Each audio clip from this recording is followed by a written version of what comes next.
Hey everyone, so here we have something pretty interesting that we're going to be looking at. So, as you guys saw from the video that I did, Dave Rubin was confronted and finally forced to react to Anna Kasparian's criticisms of him, where she exposes the real reason as to why Dave Rubin actually left the Young Turks. And that was from an interview done by Sky News. Now, this is a very interesting interview because people were saying, oh, he gets mauled basically the whole interview and he gets checked really hard. So, I finally found the whole video, and so therefore we are going to watch part of it. This part is going to show Dave Rubin explaining himself as to why he left the Young Turks, and then we're going to go over the previous clip that we had looked at of Anna Kasparian exposing him as well, for those who haven't already seen that. So here we go. Lovely to see you. You're one of those guys that I've seen so much on a screen that it's refreshing, as you said before, to see you finally in 3 dimensions. 3 dimensions. I can be poked and touched, and I'm real. And this is why we've got very the gap bizarre. between us. This is why we've got the gap between us. We're obviously going to spend quite a bit of time talking about the Rubin report in a second, and indeed the way in which you got there. But I just wonder how it feels to be the interviewee rather than the interviewer, to be staring down the barrel of the gun rather than holding the pistol yourself. Yeah, that might be the question you should be asking me at the end, because Probably doesn't so like it. far, so good. Yeah, I like doing this. I like being on either side of the interview. You know, it's like when I'm doing what I do on the show, I genuinely like sitting across from someone, looking them in the eye, and figuring out what they think. I mean, you mentioned a moment ago that you've kind of moved away from the left, or whether or not you've moved. Well, they got rid of me, and yeah. No, that's not true. Nobody got rid of you. I hate when people do this, because I've seen like little bastard weasels try to like frame it like that. They're like, oh no, I didn't leave the left left me, which is like, what? And by the way, he literally has a PragerU video titled Why I Left the Left, where he's just doing a massive sellout move. So you did say you left the left. So this is what I hate about this guy, man. He's such a weasel, dude. He's kind of like Jordan Peterson, where you can't pin him down to one thing because he keeps changing his mind on everything. Like, no, nobody kicked you out, or nobody the left didn't just like push you off. No, you changed your ideology point blank, meaning you left the left. You are a solidly pretty far right winger, dude. I mean, you want to abolish the minimum wage. You want a flat tax. I mean, dude, you are insane. You are literally like Rand Paul, basically. I don't know what Rand Paul probably does want to abolish the minimum wage, but dude, you're a pretty out there right winger now. You're not a left winger in any way. I hate when this guy does this. And if you want to know, well, sorry, what is the reason he does that? It's because it ups his tokens for selling out. That's the reason why. He's of more utility for being a sellout. You can watch his interview. Watch the video I did with looking at him speaking to Candace Owens, because that whole interview was just sellout Olympics, basically. And Dave Rubin was literally explaining to Candace, hey, like, the reason why I keep calling myself a classical liberal is because I'm of more use to the right wing, and therefore my funds increase. Because Candace Owens was calling him out, like, yo, why do you keep calling yourself some dumb classical liberal or something like that? Why aren't you just straight out saying you're a conservative? Because even she knows, like, dude, you're a conservative. And he's like, no, it's too much utility for the right wing. And also, you can watch the video of him where Dennis Prager tells him to his face. He literally tells him, keep doing what you're doing because you're of such great use to me. So, you know, nobody pushed you out, dude. No one pushed you out. You left. So stop saying that. So let's talk about that. I mean, you were part for a time of the along with the Young Turks. You know, progressive liberals, popular progressive liberals. One has to say, what went wrong? That's a good question. Yeah. That was a very awkward laugh. What the fuck was that? That's a good question. What the fuck? Yes. Look, I've been a lefty my whole life. When I first... Have you been a lefty your whole life? I'm really not sure about that. Now, the term lefty is a very contentious term, and here's why. So, I'm not sure whether liberals, sort of more left people, want to put liberals in with lefties. And you can let me know in the comment section, because people will say, oh, like liberalism. The truth about liberalism in American context is liberalism is extremely moderate in its ideology. So it's like, oh no, like, and it's a very narrow ideology, by the way. There's not much room for anything, sort of. So you're basically a capitalist who just wants some more government intervention into certain things. That's it. So you're not really like, are you really left wing if you're a liberal? Because think about it this way, right? The policies that already exist in virtually like the rest of the modern world are the things that liberals, some liberals actually, see, that's the thing. Even those policies, all liberals are not for. Like, more than half of liberals are not for, I would say. So, like, well, I guess representative wise, so like, for example, Nancy Pelosi isn't for universal healthcare system, and that's a social democratic, like, basic policy position to be put in place that exists in the rest of the modern world. And she's a liberal, so are you gonna call her a lefty? So, and I'm not even sure if like far lefties want to include social democrats like myself in the lefty. So I would be careful about saying that, Dave, because I think you're more of a milquetoast loser lib, basically. Just got into politics was seventh grade. It was during the, or say it was seventh or eighth grade during the Dukakis George H.W. Bush presidential election.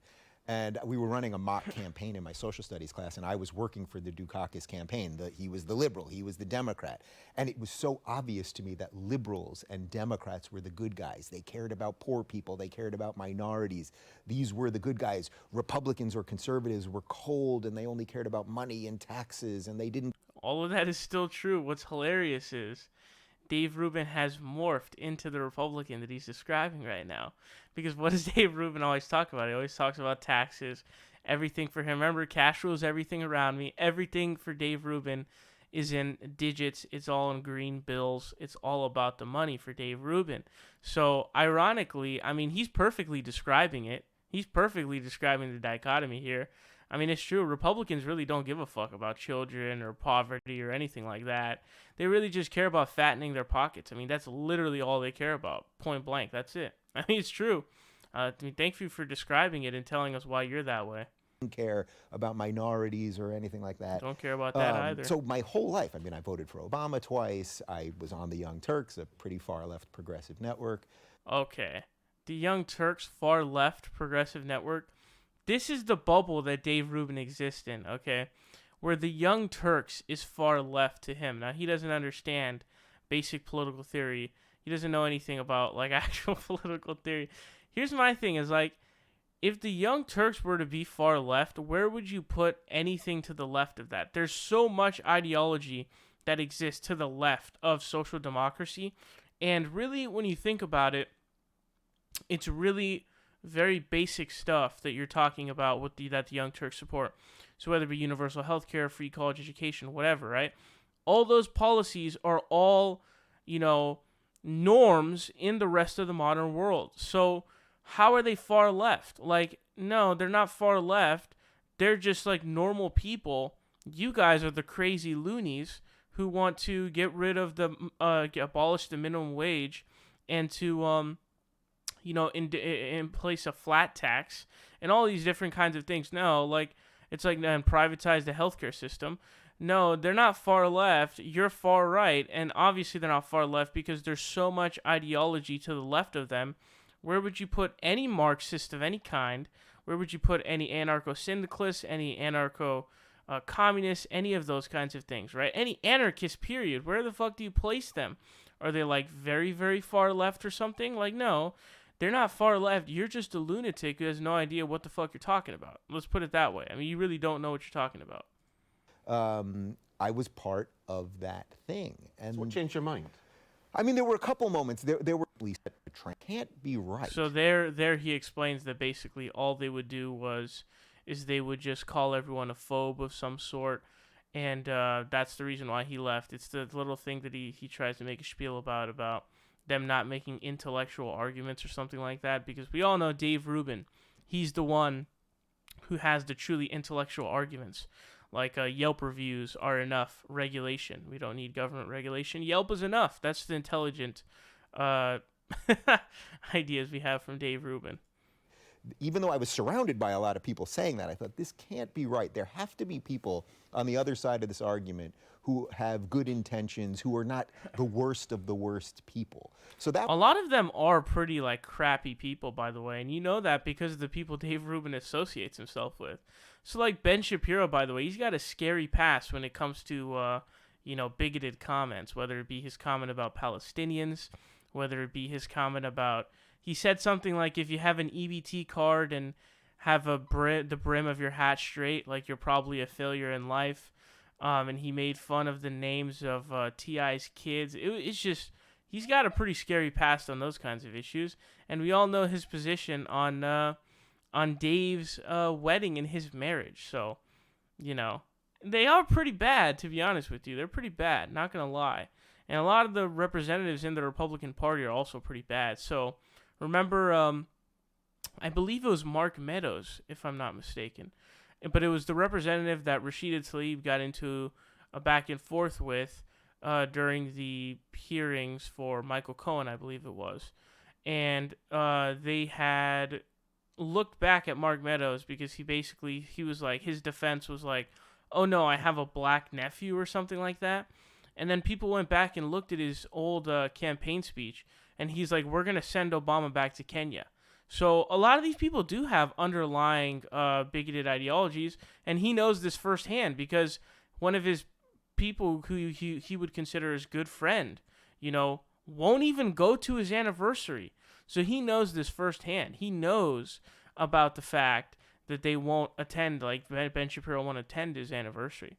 So yeah, they are pretty bad, dude. Like, they are pretty bad, and he knows this. That was one thing, that the arguments became really lazy. Instead of seeing intellectual arguments, I saw just a lot of accusations and slandering and slurring. Can I please finally tell the truth about why he left the Young Turks? He wanted to make a 6-figure salary to host a 30-minute-a-week show when everyone here, because we work for an independent news company, was getting paid far less while working 12-hour days. That face is a face of just like, fuck.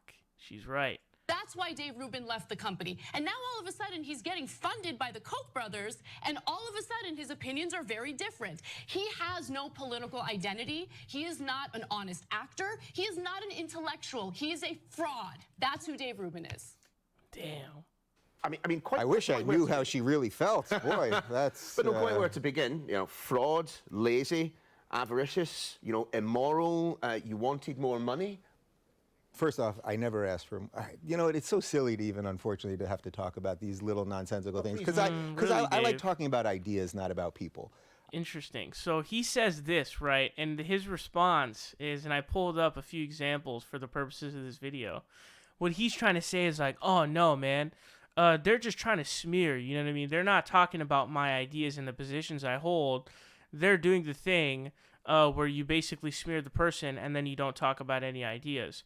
Now, first of all, I want to say that it's very important anytime you have a situation where you can see clearly that there is reason to believe that there's someone compromised by money rather than, actually genuinely having their beliefs.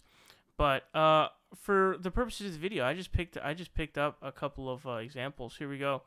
He responds to Bernie Sanders here on Twitter. Let me pull this up for you. It says, how many poor people live in your 3 houses? They probably like the new one on the lake. So that is Dave Rubin talking about Bernie Sanders and smearing him. Like, what idea is he talking about here, right?